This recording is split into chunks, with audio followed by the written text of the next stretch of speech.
Sa hindi po naman nakakakilala ng hilaw na marmol, ito yung kaya tinatawag na hilaw o raw material pa.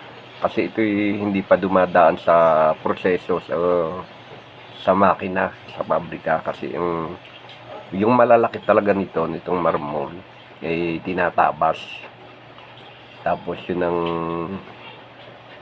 inilalagay sa sahig, ginagawang tiles. Minsan naman ay sa mga dingding, minsan naman ay sa altar, minsan ginagamit din sa landscape, at yung iba sa sementeryo, yun sa mga nicho. Ayun yung ganito, ito yung maliit lang na bilog, pero yung ibang marmol talaga napakalalaki. Ayun, ito pulot ko lang din sa bundok ito. Yan, bundok ng marmol.